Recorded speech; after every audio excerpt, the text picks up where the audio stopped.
Kalye politika nga pala guys. So usapang Trillanes tayo guys. No? Sa tingin niyo ba si Trillanes mananalo bilang mayor ng Caloocan? Kung ako tatanungin niyo, mukhang alanganin si Trillanes eh. Kasi nang senador siya, nakinabang bang Caloocan sa kanya? Nababanggit niya ba ang Caloocan? Mukhang hindi ramdam ng taga Caloocan si Trillanes ng senador pa eh. So ngayon, ang endgame ni Trillanes, pag si Trillanes ay hindi nanalo bilang mayor ng Caloocan, hindi na siya makakabalik sa sa Senate, national election, tapos executive, mayor, makakatakbo lang siya, malamang congressman eh. Mukhang alanganin pa siya makalusot doon. Kasi kinalaban niya si former President Duterte. Ang lakas ng suporta ni Duterte ngayon. At ang dami nag-a-accuse sa kanya na EGK. Sabi nga ni Duterte, nakinabang ang buong Pilipinas sa kanya. No?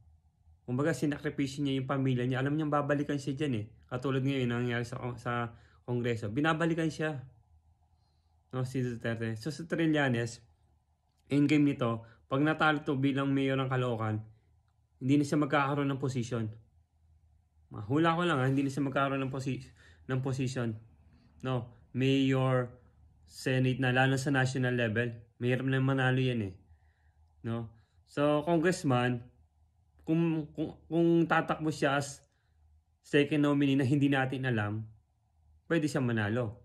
Magiging siya. Pero pag ito talaga, pag siya nanalo sa Caloocan as mayor, ibig sabihin, pwede pa siya makabawi. No, nasira siya nung sumanib siya sa nakipag-alyansa sa liberal eh. Tapos kinalaban niya sa Duterte. Yun, doon na nagsimula yung career niya bumagsak na.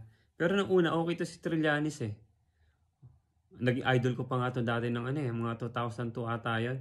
Nasa Toyota Autoparts ako yun eh.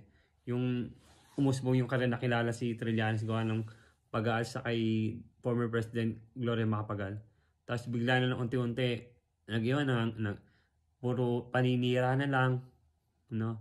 So, medyo alanganin. So, malalaman natin guys, kung mananalo ba si Trillanes o hindi. Pag natalo siya rito, mahirap na siya makabalik sa sa pagiging politika. Baka mag-rally na lang yan. So, kung manalo siya, makakabawi siya. So, titignan natin sa election sa 2025. Alright guys, follow and share.